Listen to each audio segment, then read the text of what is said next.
Hello, friends.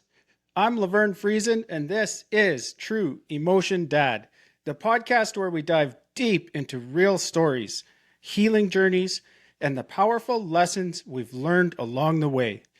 We explore all aspects of mental health, trauma, healing, and spirituality, but we don't shy away from the darker sides of our experiences by sharing raw, unfiltered truth.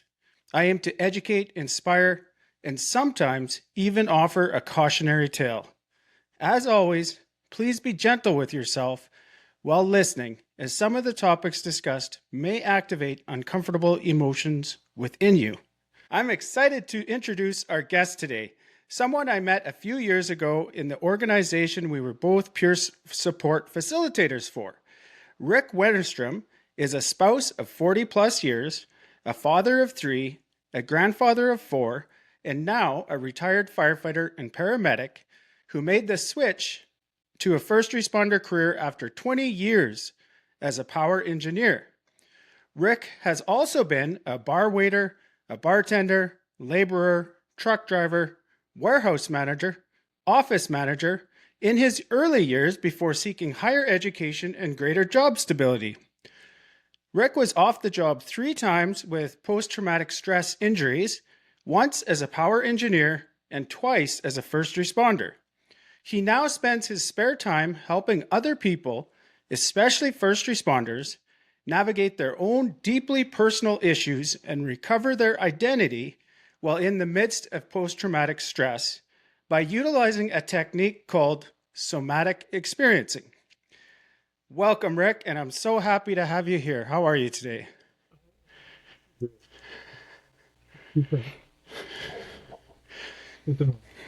Really?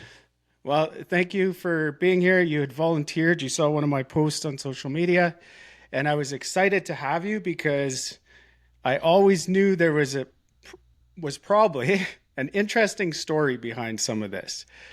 And just reading your bio, I learned some stuff about you that I'm excited to learn about, or have everyone else learn about.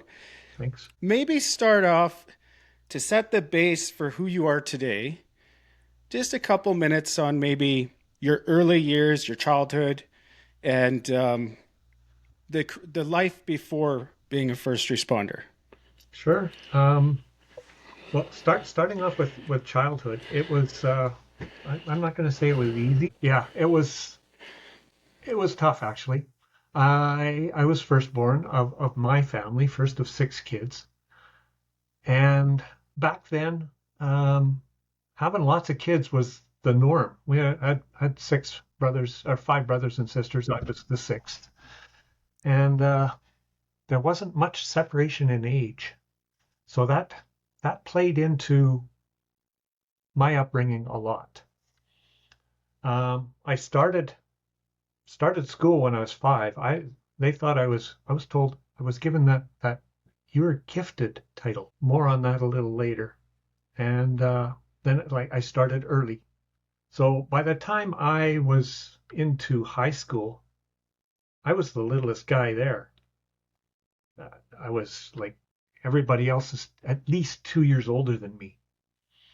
And when you're a teenager, 2 years could be it's the same as 20 years. You're like you're too young or they're way too old. Yeah. So there was that social isolation that occurred because of that. The friends that I had at the time, there were a couple that were in the same predicament, same boat as I was. Started early, were given that gifted title, and in hindsight, we all struggled a lot. After that, it was the progression of jobs that I mentioned. Warehouse manager, office manager, nothing of any great significance, but I had fun. Mm-hmm. And to me, fun was when you're a teenager and young adult, fun is what it's all about, right? Nothing of any true meaning. I do remember people did tend to gravitate towards me because I would listen to them. Yeah. And that was partly the shyness in me. I wasn't outgoing. I was afraid of rejection a lot. Mm. And so I would listen. And I guess to my benefit, the girls love that. He listens. Yeah, they would. um, but it never led to anything for me because I was too shy. Yeah. I loved helping. And we'll talk about the helping part of it in a bit too, because that's why I became a first responder eventually. It was that helping aspect which was deeply, deeply embedded in me. Yeah. I'm curious if you're given this label as gifted and it sounds 2 years ahead of everyone else. Is there a lot of expectations on you that you were aware of at that time? There were a lot of expectations, and I had to try and live up to those expectations because, well, I can distinctly remember me standing in front of the entire family out at the farm, and actually on a pedestal, because so that everybody could see, Yeah. and I would recite the newspaper. I would read the newspaper and I could read all the words. I was like really good at spelling. I do remember I stumble on a couple of words that like the S being silent in island. Well, it came out for me as Island, and then it was corrected. No, that's island. Yeah. Okay, and then sometimes those corrections didn't stick. I'd be Island again the next time I would say it. But yeah, there was a lot of expectations, and it was tough to live up to. But Uh, my dad was a bit of a perfectionist, and no, he was a lot perfectionist. But I came to realize in later life, like just in the past 5 years, my dad has been deceased since 2006, that he had his own demons that never got addressed, never. yeah. And my mom too, same thing. She had her own issues that never got addressed. Those leave an imprint on the kid, a, a big one. Absolutely. And I just had another thought that so there's six of you. You're the oldest, correct? That's right. Yeah. And how did you being put on a pedestal, well, figuratively and literally, it sounds, how did that affect your relationship with your siblings?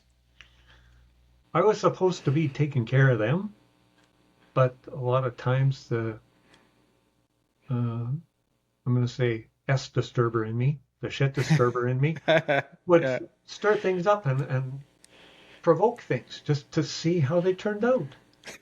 Like, wouldn't let things get too violent, but I did some really stupid things too, just Yeah.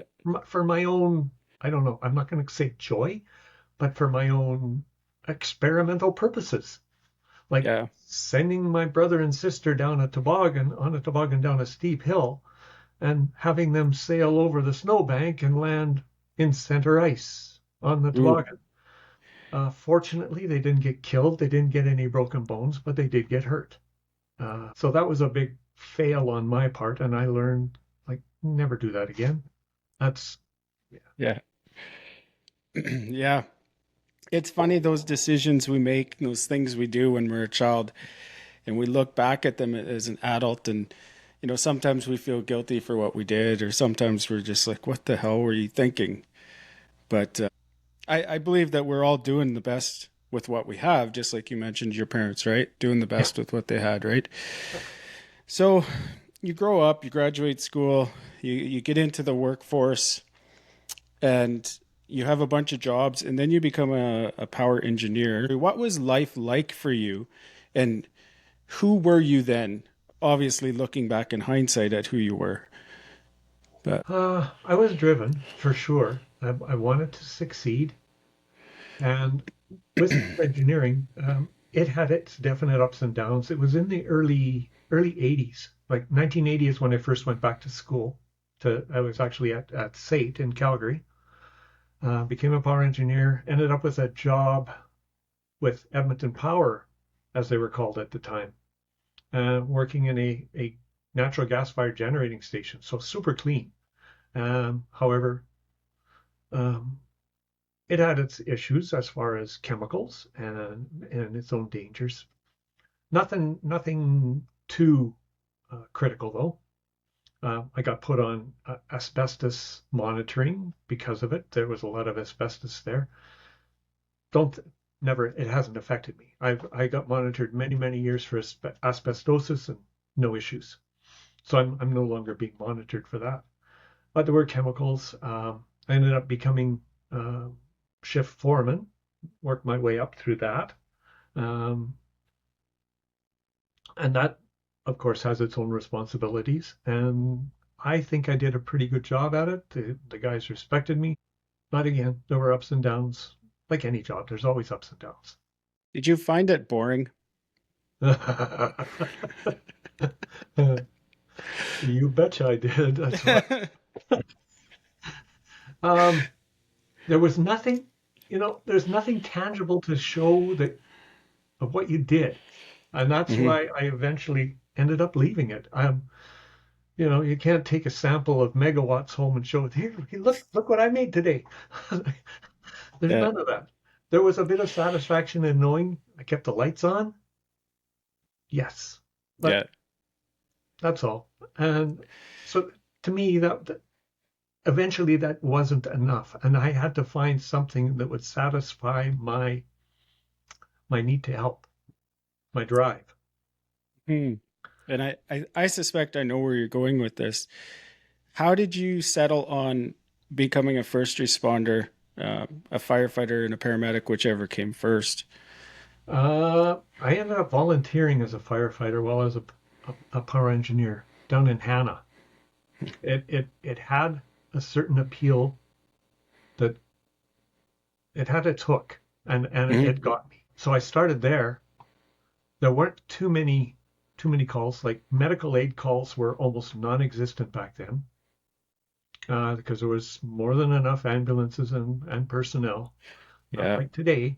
Uh, so we didn't do any real medical aid calls. I remember going on a couple of very innocuous type calls, very a well battery fire, which was essentially step back as far as you can and then slowly make your way in with a good foam stream, and that's it, done. Yeah. Uh, and a fence fire in town, yay! Some, somebody torched the fence just for jollies. Yeah. But that's where it all started, and from there I ended up moving back to Edmonton again, rejoined Edmonton Power. I'd gotten laid off the first time, and because of the downturn in the economy back in '84. Mm, yeah. Um, and '84 was a really bad year. I'll tell you more in a moment. Once I moved back to Edmonton, well, ended up moving out to Stony Plain, and that's where the opportunity arose again to become a volunteer firefighter. And I did that. And as we started doing more and more, there were medical aid calls beginning then, and this was back Hmm. in '89, and we're starting to do medical aid calls, and I loved it. I absolutely loved it. The first medical aid call, though, I went on with Stony Plain Fire. I ended up thinking I'm never going to be able to do this ever, and because I ended up my hands splinting a young lady's legs who were like severely broken. Hmm. Just to extricate her out, we couldn't get any the traditional splinting on. So Rick, hold her legs. So I did, kept them stable, but there were certain sensations that you'd feel that I can't do this. Hmm. And Yeah. I talked to a couple of paramedics after, and I was worried about my empathy, my compassion, and both of them. They were a pair of brothers that worked the ambulance service here, and both of them, right, almost simultaneous. There is no such thing as too much compassion or too much empathy. So I thought, okay, I can do this.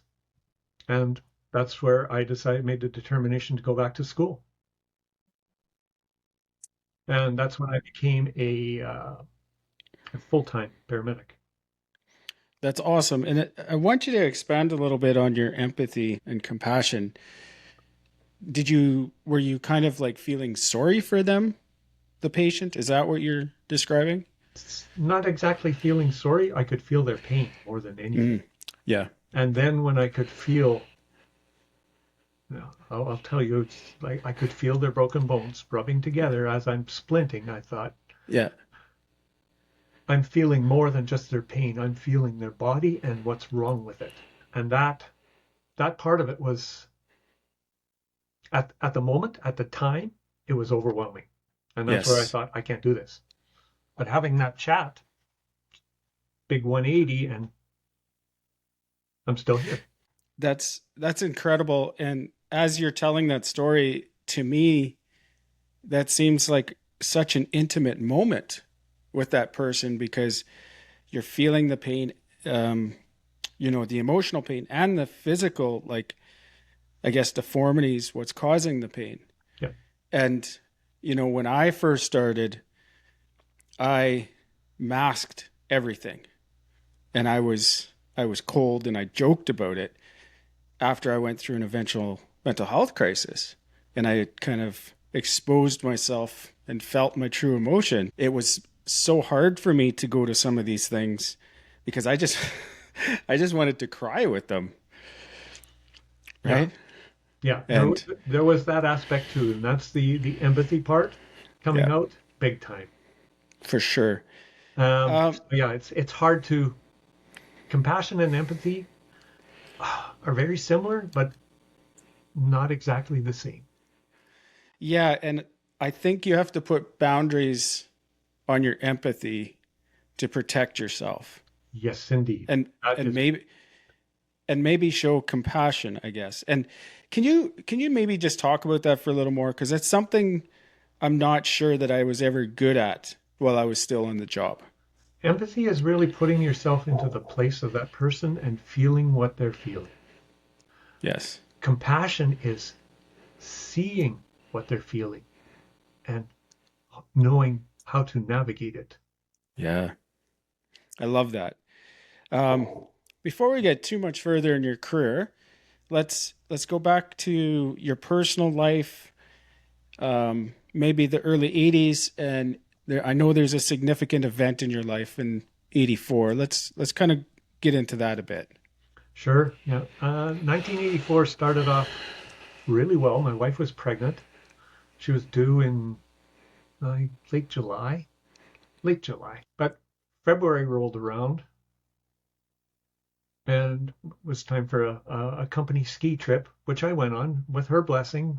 My wife didn't come on that trip because she was pregnant. So, and she didn't want to be a third wheel. I go on this trip, last run of the day on February 14th. I think it was Valentine's Day too, by the way. Yeah. Uh, my last run of the day, and I came down off of a mogul, like a jumps, just taking it nice and easy. No booze, no booze. Taking it easy. Landed with my left leg hyperextended, and Mm. my if this is my tibia, my lower leg, went like this up my tibia, and completely tore off my anterior cruciate ligament. Ended up having to get that reattached. Shortly after that, and that was a long, long recovery. Long recovery. We got news shortly after that that our baby was in distress, and there was a lot of visits for that, and we found out that we were told baby's not going to survive. Baby's going to die in the womb, and you're going to have a stillbirth. So we prepared ourselves for that. Baby kept slowly growing, still kicking, and eventually, the day before my wife's birthday, July 15th, July 14th, she went into labor, and our baby was born alive. Had a congenital or in utero birth defect issue. Still not known why or how it occurred, but one of his kidneys didn't develop. The other one was developed, but the urethra from the bladder to the external did not develop.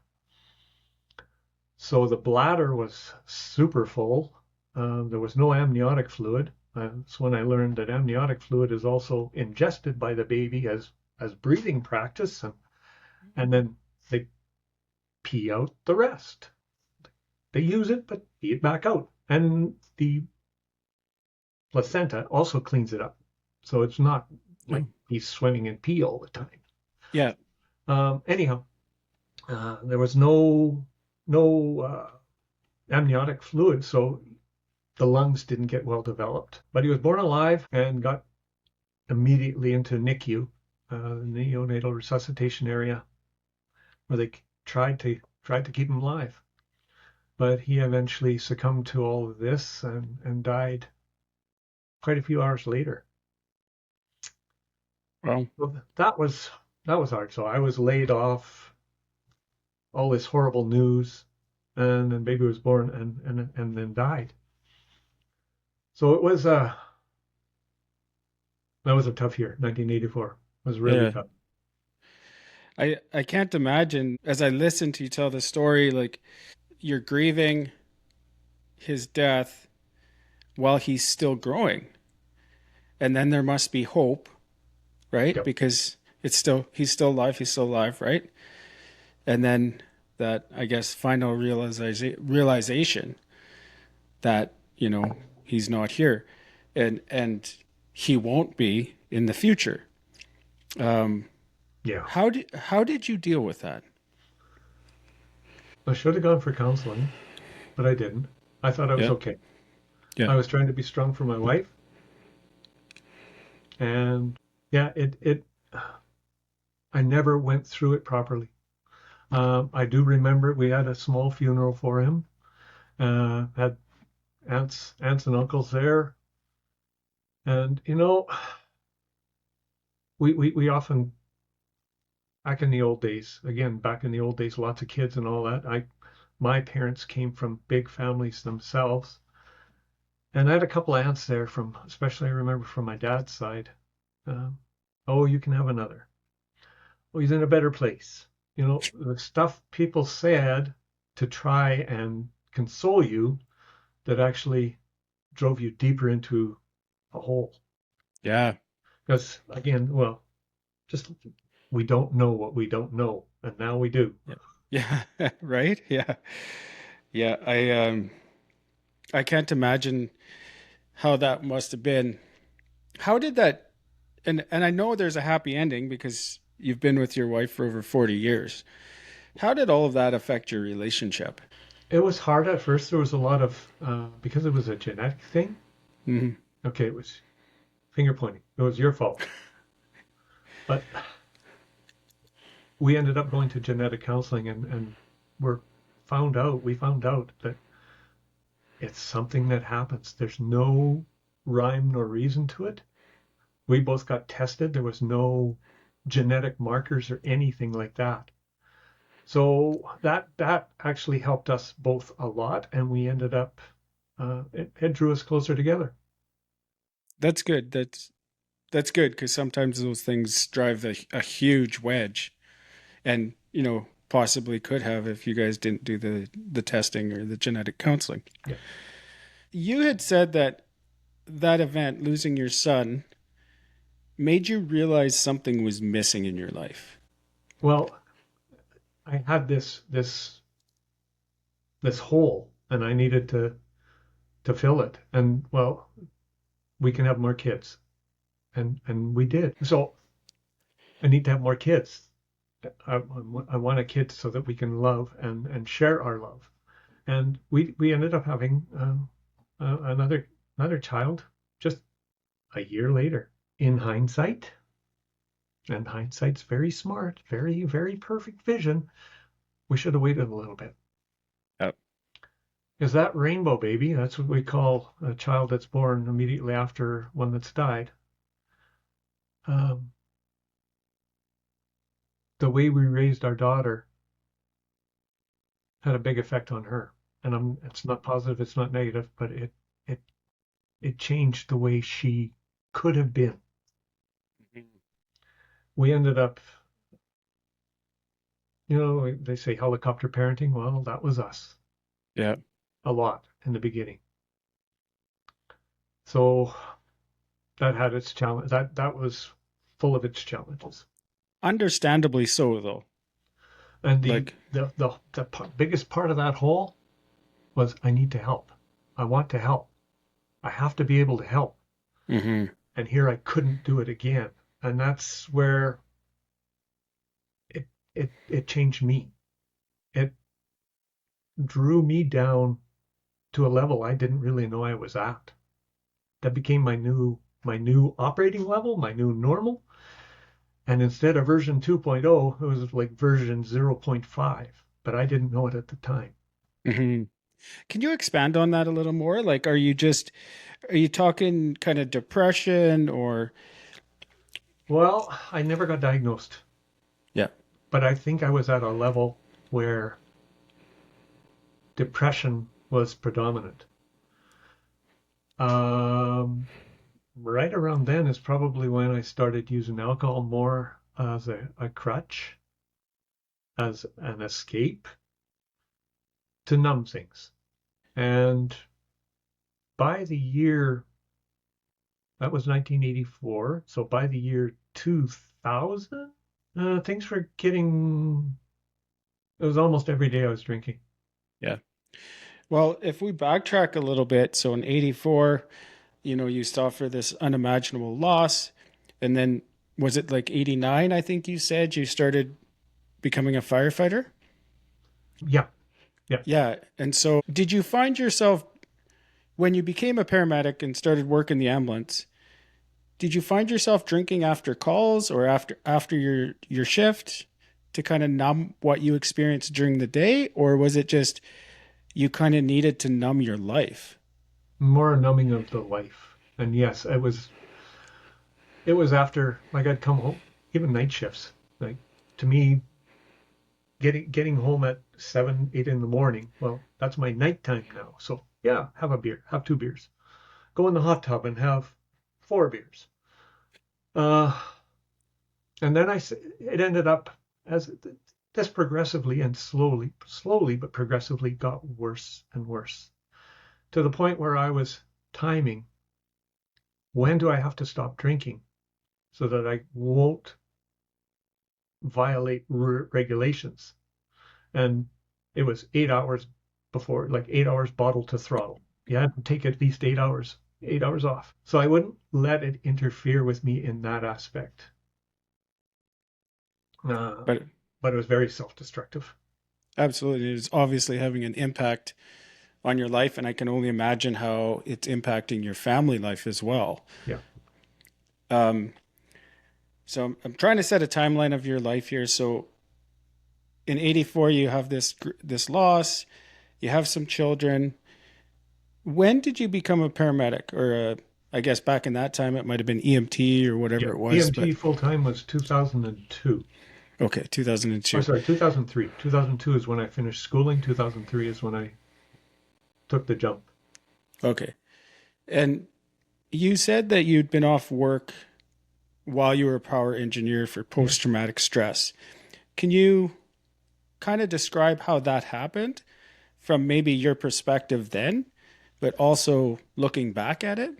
Well, back then I had a supervisor who was ex-military, very, very stern, very, very strict. His philosophy was, if I was the supervisor speaking, it's I don't have a problem, you have a problem, and wouldn't hear any explanations or delve into things. It was essentially the old my way or the highway type of person, Mm-hmm. and there was only one way to do things. There weren't different ways to arrive at the objective. It had to be one way, his way.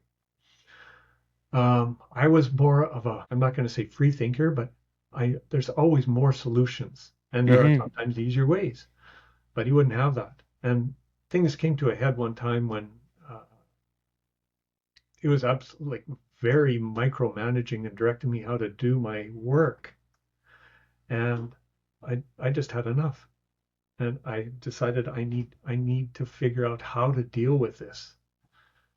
And the first psychologist I went to, sort of like Ruth Westheimer, that old Dr. Ruth, and her German accent was the same kind of accent from the psychologist I saw, and it was, if you can imagine, Dr. Ruth telling you must quit your job. That was how to solve it. Quit your job. It's not that easy. Yeah. Like, very Yeah. simple solution to a very complex problem. And if I quit my job, well, then guess what? I don't have any benefits. I won't be talking to you. Yeah. Yeah. So, uh, yeah, I ended up going to a different psychologist again. I asked for another one and got things sort of worked out. Never delved into the stress issue too much, though. Yeah. It was very, very much glossed over.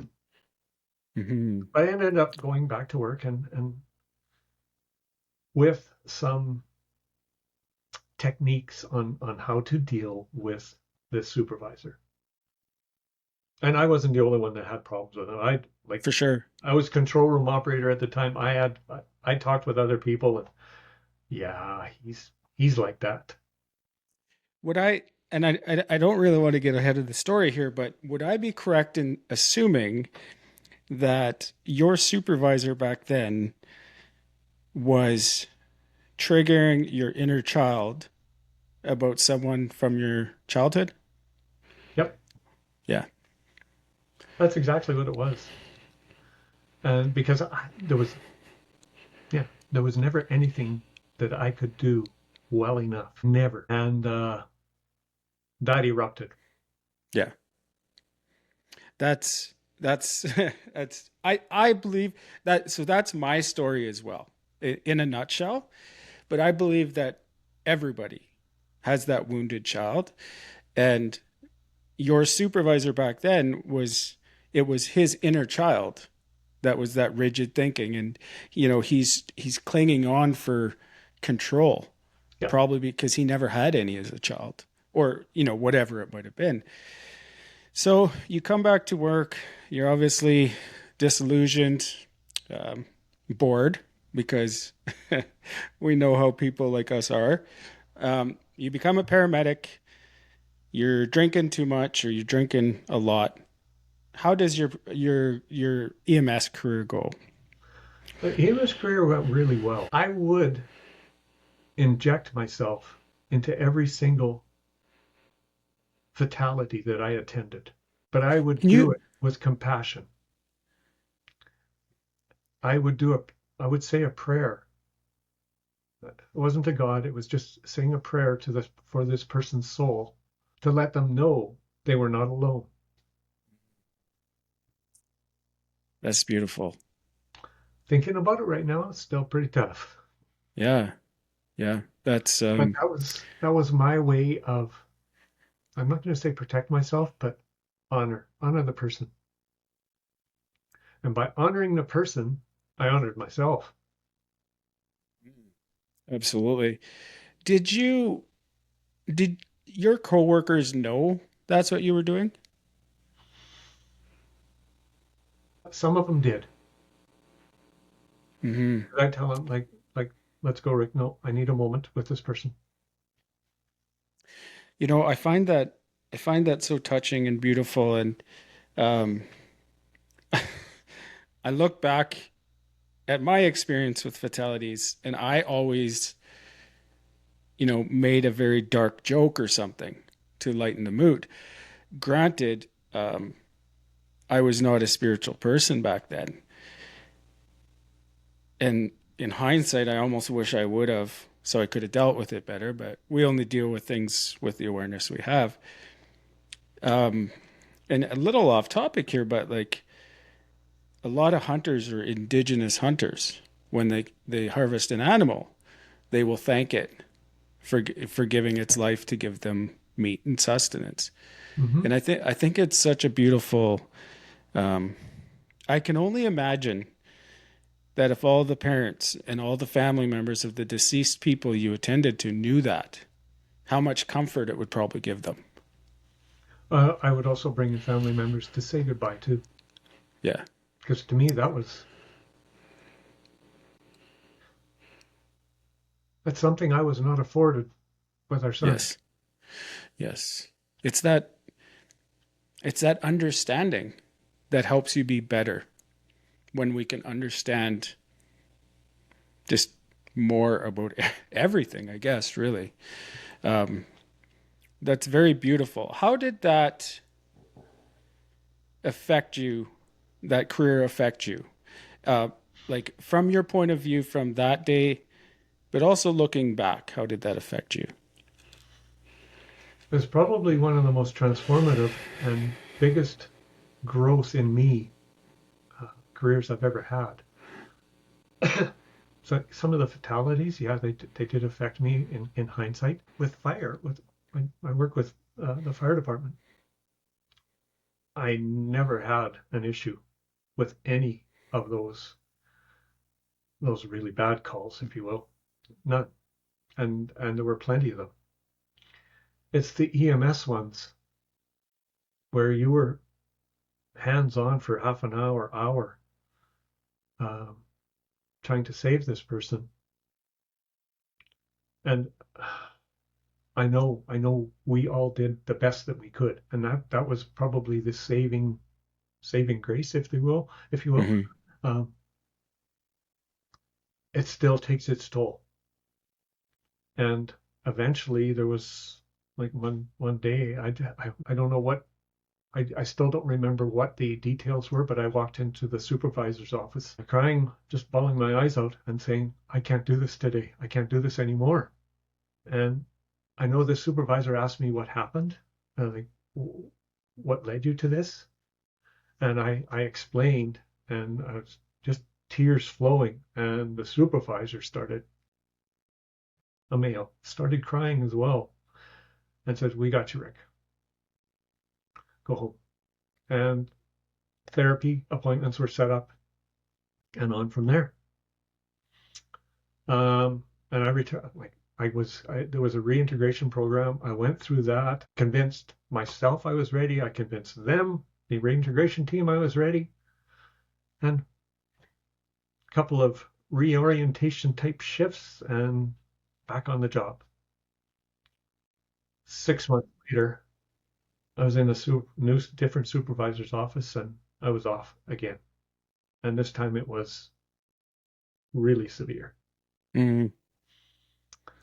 Was it more severe just because maybe you hadn't dealt with it completely the first time? Absolutely. Yeah. It was that drive. I got to get back to work. I'm good. I'm good. I'm good. We always say after and just about any call, how you doing? I'm okay. I'm okay. That was, yeah, that's what I told myself. I'm okay. No, you're not. No, you're not. The answer is always I'm okay. Which it's unfortunate, but I know, I understand why it's like that. Yeah, I don't know if it was 6 months, but it was no, it wasn't 6 months. I ended up being off for 6 months later. So it was about a year and a half is how long my return to work lasted. And then I was gone for 6 months and much more therapy. And this time the psychologist and the reintegration team, they worked together to make sure with me to make sure I was okay. And this return to work was very gradual with a lot of, I guess, a lot of oversight, a lot of, not investigation, but a lot of watching to make sure I could deal with it. Yeah. A lot of scenario type things. What would you do if this happens? What would you do if that happens? And put yourself in this place and go. And yeah. Then I learned I was ready. And were you ready for real? Yeah, I was. Okay. And again, never did my complex PTS get it addressed though. We never uncovered the issue. Like, what started all of this? It's crazy to me because, well, with my psychologist, when I first went in, it was only a couple of months before we started dealing with the childhood stuff. But it's literally like that meme you see of a picture of an iceberg, and there's the tip of the iceberg that's above the water, and there's so much more underneath it. And what year was that when you went back the second time? It was 2018. Yeah. And, So I went to my psychologist for the first time in 2019. And in my own journey and in being involved in peer support and some men's groups, it's always childhood stuff. At the end of the day, it always comes back to childhood stuff. Yep. And I would hope that psychologists and mental health professionals now are, it's only, I guess, 7 years later, are aware of that. They have to be aware of it, but I think too often when someone like a first responder comes in, we're convinced in our own minds what's causing the problem. And a lot of times it's management, or maybe it's this one call, right? Yeah. Um, how was your experience coming back to work that last time and then like moving forward to finding or discovering how much of effect your childhood had on you? Uh, it's still, well, we still didn't cover the initial incident that led me to being a first responder. So that was still in the background somewhere ruminating around in there. Right. And Let's talk about that. Why don't we go back there and talk about that? Because I remember you saying something about that. Let's yeah, that actual memory never came to light until I got further treatment. Back in 2022, things started to implode for me again. I was fully retired by then. And I think that's probably part of it. I was retired. I can't help anybody anymore. I can't yeah. help. I can't help. And that's my own internal trigger, if you will, my own activator that sends me in the wrong direction. So I ended up having to seek out more treatment again in 2022. Only this time it wasn't with a psychologist. I didn't really have benefits for that anymore because I'm retired. Um, so I talked with a friend who was a therapist, and we tried something quite radical for 3 years. 3 years ago, it's not so radical anymore. It's gaining wide acceptance, and that was psychedelic medicine therapy. And that first session, and don't try this at home. I gotta emphasize, don't try this at home. Don't try it alone. Somebody has to be there to help guide you. Somebody who's trained in this. It's so important that they know how to help you direct your thoughts to keep you from going to super dark places. We have each of us internally your what's called inner healing intelligence, IHI, and it's up here. It knows what needs to be fixed and will take you there when you let it. And in that first session, I saw the memory that led me to become a first responder when I was 3 years old. And it was my dad going through a plate glass window. He was hanging a curtain rod. And he went through the plate glass window. And he got lacerated, some severe slices, almost killed him. His arm was sliced, like if his arm was sliced from wrist up to mid bicep, all along the main veins there. He nearly bled out from it. And in that session, this memory was exposed, and I could see him. I could see the window. I could see the entire living room. I could see where he fell. I could see where he lay. I could see the ambulance that came up. And back then it was Smith's ambulance, scoop and run and go. There were people who might know first aid, but that's it. Mm-hmm. But the cool thing is, like, even though this traumatic memory was exposed, where I need to help, I want to help, but you can't help. You're too small. Sit down. With that memory exposed, with it came a flood of good memories. Me sitting with my dad while he's recuperating under the heat lamp, because they use infrared heat to help the muscles and keep movement, Mm-hmm. like things like that. Really, really positive memories. So that was the amazing part. And also in that same session, they told me my hands are going like this, and I'm grabbing stuff, grabbing, and then balling it up and then throw it away. In the integration session, like the debrief after, I was asked, what were you throwing away? I told them, I don't know. Whatever it is, it's gone. Mm-hmm. And that was one session, brought out everything I needed to for healing.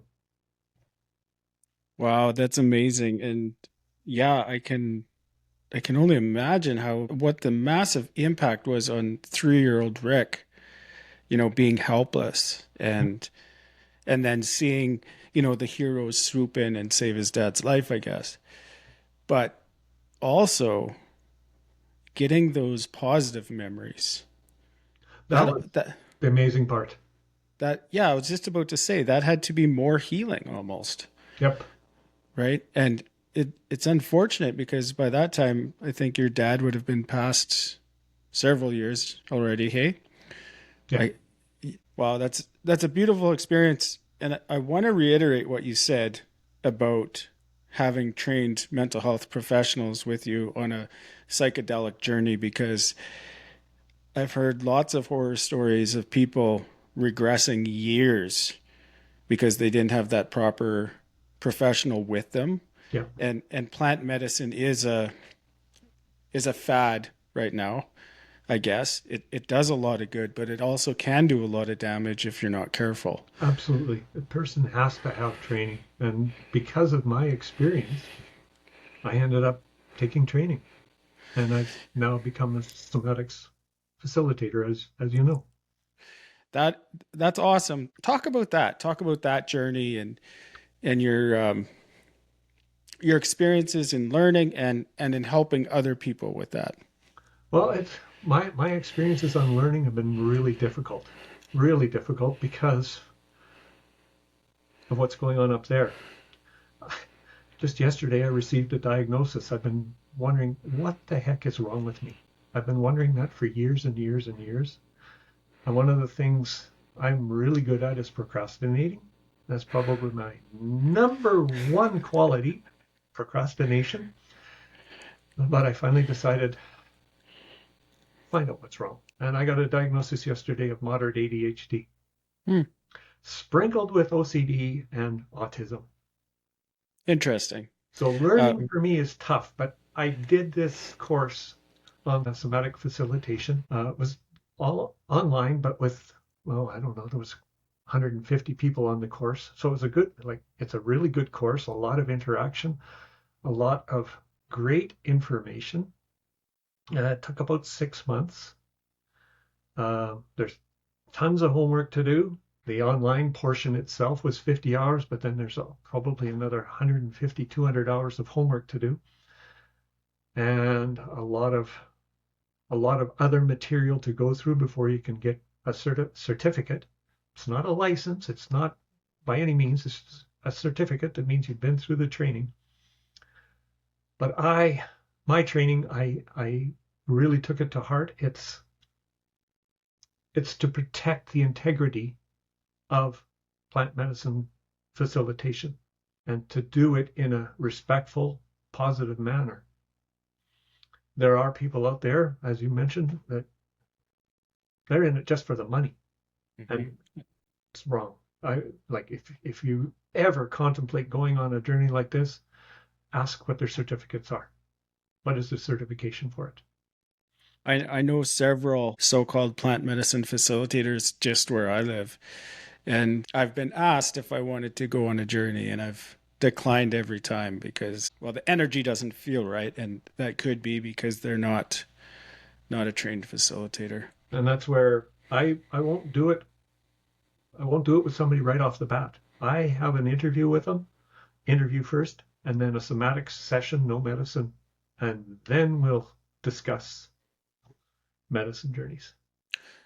What's the somatic session like without the plant medicine? Well, we're just looking into it's almost somewhat like hypnosis, but not that far. We end up yeah, close your eyes and just deep breaths, and then some gentle side to side movement. Feel your body, and we do a scan, have a scan head to toe, and then what are you feeling? What are you feeling in your body right now? And then we explore that, like where are you feeling it? How is there a shape to it? Is there a color to it? What does it feel like to you? Part of the OPQRST. Is it radiating anywhere? Does it have a sharp, dull, all of that?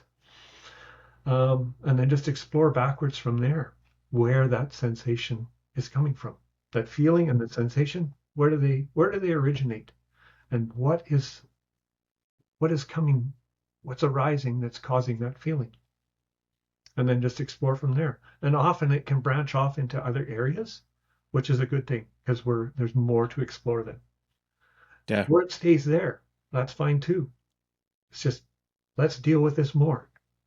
That's fascinating stuff for me. I've traced that feeling back a couple of times, both in therapy and journaling.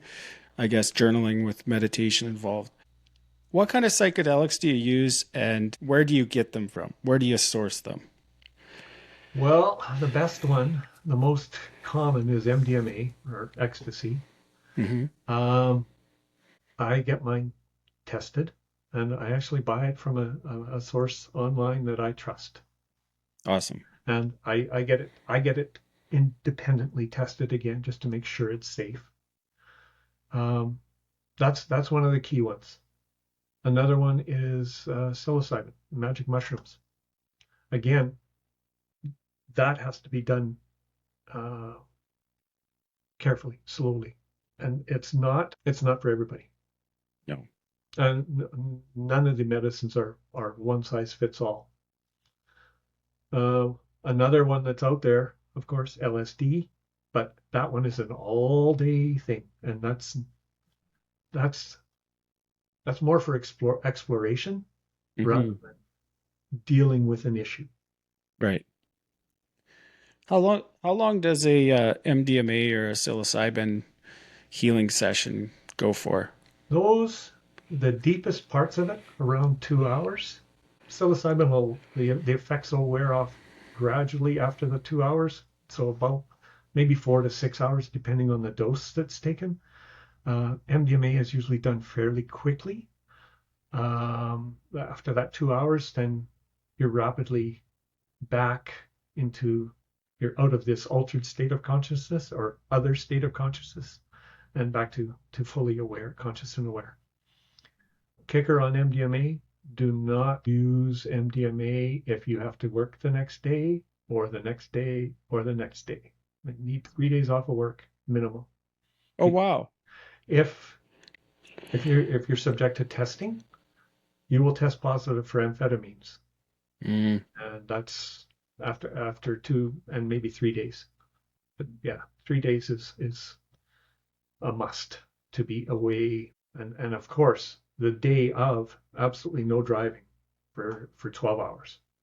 Oh, yeah, that makes sense, of course. Obviously, safety is a key. Be the same, but psilocybin is eliminated fairly quickly. You could work. You won't feel like working the next day, but you could. Okay. The after I'll call it afterglow from psilocybin can be very, very pleasant. And that's a good time for integration where thoughts that come to mind and the integration are where you are able to process things much easier, much quicker. And that's why I say, like, take the next day off so that you can deal with these thoughts that come up and Yeah, take you care don't of yourself. you don't want to be suppressing any more emotions because by the No. time you're doing a healing ceremony like that, you've suppressed a lot. I want to backtrack a little bit and talk about the death of your son. Mhm.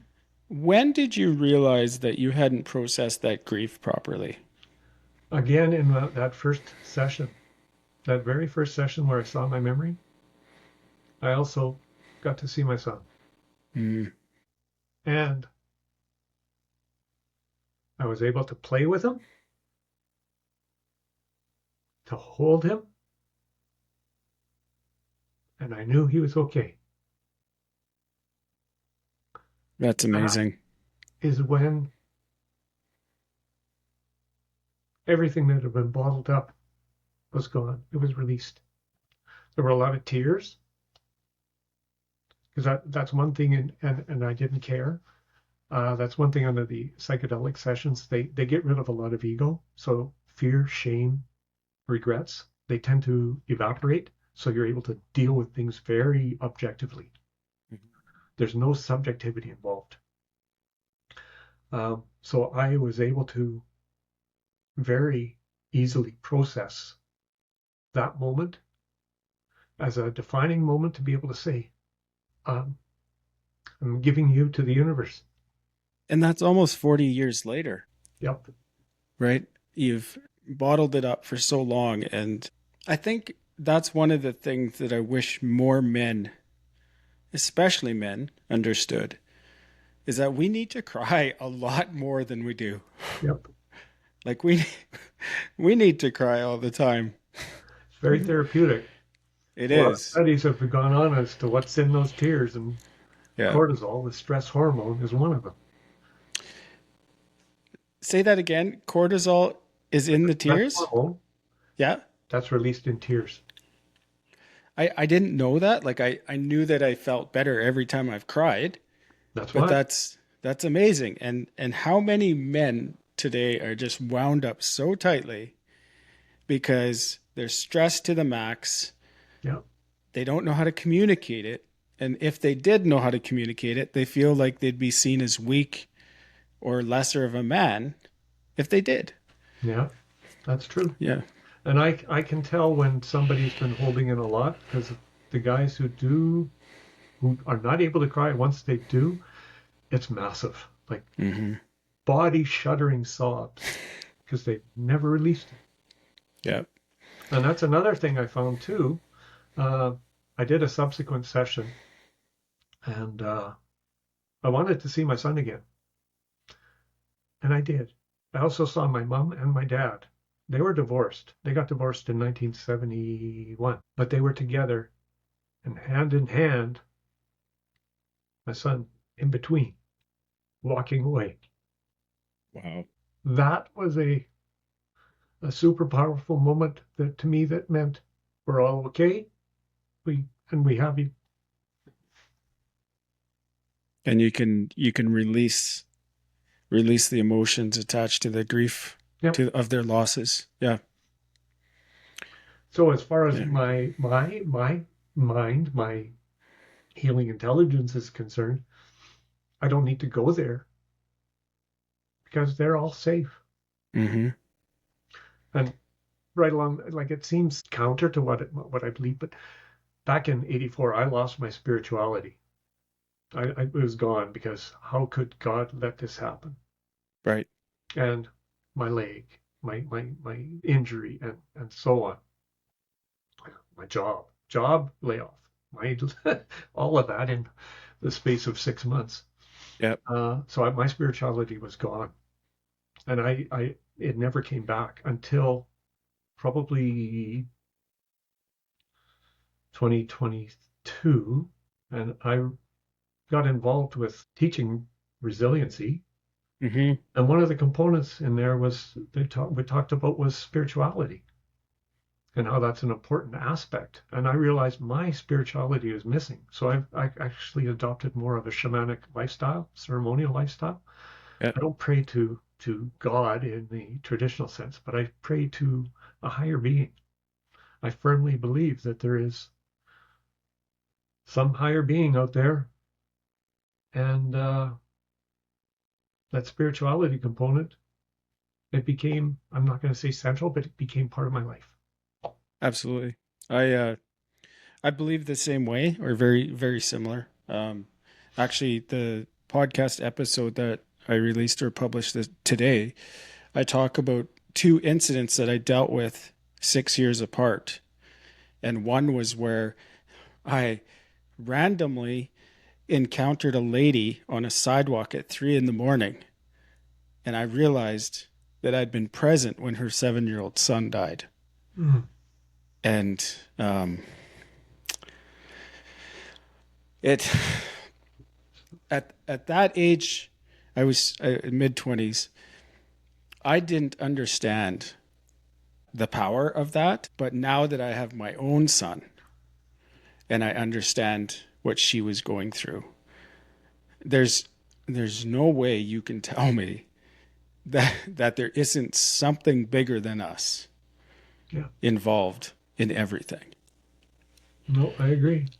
Yeah. And I know for me, and obviously for you as well, spirituality has been such a big part of my journey, especially with healing and helping others heal too, I guess, just by talking and letting people know it's okay to be where you're at right now. As we wrap this up, what is a message that you would have for young Rick? Well, my sister gave me a fridge magnet a long time ago. Never, never give up. I love that. So often what is that saying? You didn't come this far to only come this far. That's right. If you could have a couple minutes to talk to, anybody in the world, or the whole world was listening to what you had to say, what advice would you give everyone right now? Oh, that's a good one. Right now, the way things are in this world, be kind. Be kind. Yeah, I couldn't agree more. Thank you, Rick. Thank you so much for sharing your story, for being vulnerable and just raw. If someone wants to get a hold of you and learn more about somatic experiencing, how would they do that? Send me an email. The easiest one, rickwen@telus.net. So RickWenn @telus.net. Awesome. And I'll make sure I put that in the show notes so everybody can see you and get a hold of you. I'm not going to lie. I want to know more about this myself. I'm about a 4 or 5 hour drive from you though. So that would have to take a lot of planning. Somatics we can do online. That's true. I have done somatic breath work over Zoom before. So and yeah, that's another thing that's amazing is breath work. Like true breath work can actually put you into an altered state where things come out. Yeah. Sometimes scary things. So again, it's nice to have somebody there who knows how to help guide you. But there's no medicine involved, so once you return to normal breathing, it rapidly evaporates. But it still can leave you with this hole of what happened. Yeah. Awesome. I've enjoyed our conversation so much today, Rick. Thank you again. For everyone listening, thank you for joining us on this crazy ride we call life. It's an amazing ride. I'll see you on the next one. And as always, much love, Laverne.